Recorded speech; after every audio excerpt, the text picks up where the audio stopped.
22 नवंबर साल 2007 टाइटैनिक की तरह मजबूत और कभी न डूब सकने वाली शिप एमवी एक्सप्लोरर रात के अंधेरे में अंटार्कटिका के समुद्र में मौजूद मोटी बर्फ की परतों को तोड़ते हुए आगे बढ़ती जा रही थी। इस शिप पर सवार थे 100 पैसेंजर्स और 54 क्रू मेंबर्स। इस जहाज़ को खास तौर पर बर्फीले समुद्र में चलने के लिए ही बनाया गया था। रात के 10 बज चुके थे, विजिबिलिटी बहुत कम थी, सभी यात्री अपने अपने कबिन में सोए हुए थे। तभी अचानक एक जोर की आवाज़ होती है और एक झटके के साथ ये शिप वहीं खड़ी रह जाती है। कप्तान को इस शिप की मजबूती पर बहुत ज़्यादा भरोसा था और इस तरह के रास्तों पर यह शिप पहले भी सैकड़ों बार गुजर चुकी थी। तो शिप का कैप्टन उस तेज आवाज़ और जोर से लगने वाले झटके पर ध्यान नहीं देता और आगे बढ़ने लगता है। जहाज़ का कप्तान इस बात से अनजान था कि शिप के बॉटम में एक बहुत बड़ा छेद हो चुका है, जिसमें से पानी बहुत तेज़ी से इस जहाज़ में भरता जा रहा है, जो इस जहाज़ को डुबोने वाला है। 1960 का ये वो दौर था जब धरती के रिमोट एरियाज जैसे कि अंटार्कटिका इत्यादि में समुद्र के रास्ते जाना इतना आसान नहीं था, क्योंकि समुद्र के रास्ते अगर कोई शिप अंटार्कटिका में जाती तो उसे समुद्र में भारी बर्फ का सामना करना पड़ता। अब जैसा कि आप जानते हैं कि साल 1912 में दुनिया का सबसे बड़ा और मजबूत जहाज टाइटैनिक एक बर्फ की चट्टान से टकराकर समुद्र की गोद में समा गया था। तो इससे आप अंदाज़ा लगा सकते हैं कि अंटार्कटिका में समुद्र के रास्ते जाना कितना कठिन था, जहां पग पग पर बर्फीली चट्टानें मौजूद हों। लेकिन कहते हैं कि इंसान अगर कुछ करने की ठान ले तो असंभव कुछ नहीं होता। एक स्वीडिश अमेरिकन बिजनेसमैन एरिक लिंडब्लेड को अंटार्कटिका में एक बिजनेस अपॉर्चुनिटी दिखाई देती है।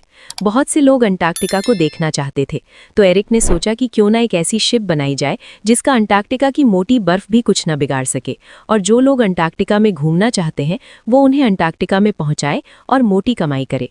एरिक ने एक ऐसी शिप बनवाई जो इतनी मजबूत थी कि जब वो चलती तो उसके सामने आने वाली मोटी बर्फ भी टूट जाती। इस शिप को लिंडब्लेड एक्सप्लोरर का नाम दिया गया। हालांकि ये शिप ज़्यादा बड़ी तो नहीं थी, लेकिन मजबूती के मामले में ये अव्वल थी।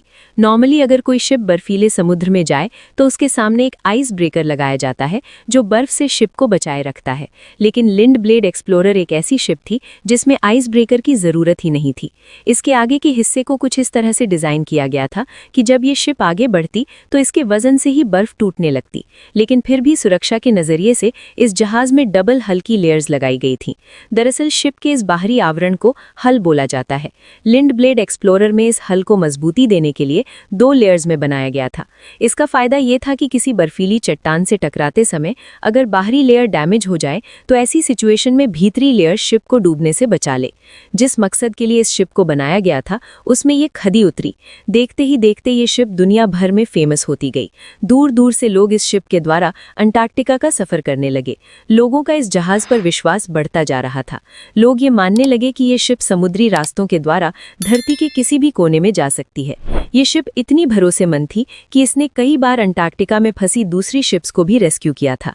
साल दर साल इस जहाज के मालिक बदलते रहे, अलग अलग कंपनियां इसे खरीदती रहीं और इसके नाम को बदलती रहीं, लेकिन इस जहाज ने अपनी परफॉर्मेंस में कोई कमी नहीं छोड़ी। आखिर बार इस जहाज को साल 2004 में टोरंटो की एक कंपनी गैप एडवेंचर्स ने खरीदा और उसने इसका नाम फिर से बदलकर एमवी एक्सप्लोरर रख दिया। 11 नवंबर साल 2007 को ये शिप एक बार फिर से अंटार्कटिका के लिए रवाना हुई। ये इसका 19 दिनों का सफर होने वाला था। जो लोग अंटार्कटिका देखने का ख्वाब लेके इस जहाज में जा रहे थे, उन्हें इस बात का कोई अंदाजा नहीं था कि आगे वो किस मुसीबत में फंसने वाले हैं, लेकिन ये सभी लोग अंटार्कटिका जाने के लिए काफी उत्साहित थे। इन्हें इस जहाज की काबिलियत पर पूरा भरोसा था। इस जहाज के कप्तान बैंक्ट वाइमन थे, जो इन बर्फीले रास्तों से होकर सैकड़ों बार गुजर चुके थे। एक तो इस जहाज की मजबूती और दूसरा एक अनुभवी कप्तान, इन दोनों ही चीजों के चलते इस जहाज पर मौजूद सभी पैसेंजर्स अपने आप को महफूज समझ रहे थे। आधे रास्ते तक सब कुछ ठीक चलता है, तभी शिप के कप्तान ने शिप को एक नए रास्ते पर मोड़ दिया, क्योंकि कप्तान को ऐसा लग रहा था कि इस रूट से होकर उन्हें ज्यादा बर्फ का सामना नहीं करना पड़ेगा और वो जल्द ही अपनी मंजिल पर पहुंच जाएंगे। उन्हें क्या पता था कि ये रास्ता उन्हें अपनी मंजिल की ओर नहीं बल्कि एक बड़ी मुसीबत की ओर ले जा रहा है। इस सफर पर शुरुआती 10 दिन तो सही सलामत गुजरते हैं, फिर आती है 22 नवंबर की रात। ये शिप अब मोटी बर्फ के रास्तों से होकर गुजरने वाली थी। कैप्टन ने शिप पर मौजूद सभी लोगों को बताया कि हम एक बर्फीले रास्ते से होकर गुजरने वाले हैं। इस वजह से शिप से बार बार बर्फ के टूटने और उसके टकराने की आवाजें आने वाली हैं, तो इससे घबराने की जरूरत नहीं है। आप आराम से सोएं और इस रात को बर्दाश्त करें। रात के काले अंधेरे में शिप धीरे धीरे बर्फ को तोड़ते हुए आगे बढ़ रही थी। चारों ओर बर्फ के शिप से टकराने और उसके टूटने की आवाजें गूंज रही थीं। सभी यात्री आराम से अपने अपने कबिन में बेफिक्र होकर सो रहे थे। शिप धीरे धीरे पतली बर्फ की लेयर्स को पार करती है और मोटी और पुरानी बर्फ के रास्ते से होकर गुजरने लगती है। शिप आगे बढ़ ही रही होती है कि तभी एक जोर की आवाज आती है। शिप में एक जोर का झटका लगता है और शिप वहीं रुकी रह जाती है। इस तेज आवाज और जोरदार झटके ने सभी यात्रियों को जगा दिया, लेकिन फिर से सभी यात्री बेफिक्र होकर सो गए, क्योंकि कप्तान ने उनसे पहले ही इस चीज के बारे में बोल रखा था। इस वजह से लोगों ने इस आवाज को सीरियस नहीं लिया। शिप के कप्तान को भी कोई आइडिया नहीं था कि उनके साथ क्या हुआ है। कप्तान ने भी इस आवाज को नजरअंदाज कर दिया और शिप को आगे बढ़ाने की कोशिश करने लगे। शिप फिर से बर्फीली चादर को तोड़ते हुए आगे बढ़ने लगी। कुछ ही समय में जो यात्री अपने अपने कबिन में सोए हुए थे वो चीखने और चिल्लाने लगे और भयभीत होने लगे, क्योंकि शिप के अंदर बहुत तेजी से पानी भरता जा रहा था। दरअसल शिप एक मोटी और पुरानी बर्फ की चट्टान से टकरा चुकी थी, जिसने शिप के हल को नीचे से तोड़ दिया था और शिप का डबल हल किसी काम नहीं आया। सभी यात्री अपनी अपनी जान बचाने के लिए इधर उधर भागने लगे। यात्रियों में खौफ का माहौल पैदा हो चुका था। शिप के अंदर पानी बहुत तेज रफ्तार से बढ़ जा रहा था। जहाज के कप्तान को इस बात की जानकारी मिलती है कि शिप के बॉटम में एक बहुत बड़ा छेद हो चुका है। तो पहले तो जहाज के कप्तान को इस बात पर विश्वास ही नहीं हुआ।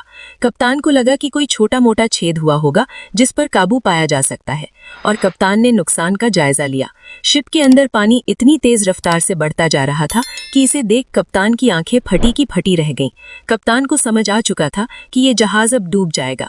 जहाज के कप्तान ने क्रू मेंबर्स को तुरंत डिस्ट्रेस सिग्नल भेजने को कहा कि शायद कोई शिप आसपास मौजूद हो तो वो उनके सिग्नल को पकड़े और उन्हें बचाने के लिए आ जाए। शिप के अंदर पानी इतना ज्यादा भर चुका था कि अब शिप एक साइड में टिल्ट होने लगी। क्रू मेंबर्स यात्रियों को सांत्वना देने और उन्हें लाइफ बोट्स में उतारने में जुटे हुए थे। अब चूंकि ये एक छोटी शिप थी, इस वजह से इसके सर्वाइव करने की संभावना बहुत कम थी। शिप अभी भी मंजिल से 46 किलोमीटर दूर गहरे समुद्र में थी और शिप की ऐसी हालत में किनारे तक पहुंचना संभव नहीं था। सौभाग्य से जो डिस्ट्रेस सिग्नल भेजे गए थे वो 2 शिप्स को प्राप्त होते हैं, लेकिन परेशानी ये थी कि ये दोनों शिप्स अभी भी इतनी दूर थी कि वो एमवी एक्सप्लोरर की सहायता नहीं कर सकती थी। और दूसरी परेशानी ये थी कि जिन लाइफ बोट्स में लोग बैठे थे उनकी ठंड के मारे हालत खराब हो रही थी। धीरे धीरे पानी इतना बढ़ता गया कि पानी शिप के उस रूम में पहुंच गया जहां से पूरी शिप को पावर दी जाती है। पानी के भरने की वजह से एक शॉर्ट सर्किट होता है और पूरी शिप की पावर गायब हो जाती है। शिप को पूरी तरह से खाली कर दिया गया था। सभी लोग समुद्र के ठंडे पानी में लाइफ बोट्स पर सवार थे और शिप का कप्तान शिप को सीधा करने की कोशिश में जुटा हुआ था। लेकिन शिप के अंदर पानी इतना ज्यादा भर चुका था कि शिप के इंजन्स ने काम करना बंद कर दिया। शिप तेजी से डूबती जा रही थी और अब कप्तान ने शिप को छोड़ने का फैसला किया और कप्तान और क्रू मेंबर्स भी शिप को अकेला छोड़ लाइफ बोट्स में सवार हो गए। ये सभी लोग खुले आसमान के नीचे इस दिल दहला देने वाले मंजर को अपनी आंखों से देख रहे थे। इन्हें उस बर्फीले समुद्र में उन लाइफ बोट्स पर सवार हुए कई घंटे गुजर जाते हैं और दूसरे दिन की सुबह होने वाली थी। तभी उन्हें समुद्र में दूर लाइट्स चलती हुई दिखाई देती हैं जो उन्हीं की ओर आ रही थीं। दरअसल जिन 2 शिप्स को डिस्ट्रेस सिग्नल रिसीव हुए थे उनमें से एक शिप इनको बचाने आ जाती है। सभी लोगों को रेस्क्यू किया जाता है। अच्छी खबर ये थी कि सभी लोग इस दुर्घटना में सुरक्षित बच निकले। कप्तान के एक गलत रास्ते पर मुड़ने की वजह से एमवी एक्सप्लोरर समुद्र की गहराई में समा गई और आज भी एमवी एक्सप्लोरर का मलबा पेंगुइन आइलैंड से 25 मील दूर समुद्र की गहराइयों में दफन है। दोस्तों, इसी तरह की एक बर्फ की चट्टान ने अपने समय के दुनिया के सबसे बड़े जहाज टाइटैनिक को भी डुबो दिया था, जिसमें सैकड़ों लोग टाइटैनिक के साथ डूब गए। टाइटैनिक की उस दर्दनाक घटना को आप स्क्रीन पर दिख रही इस वीडियो में देख सकते हो। मैं आपको वहीं मिलती हूँ।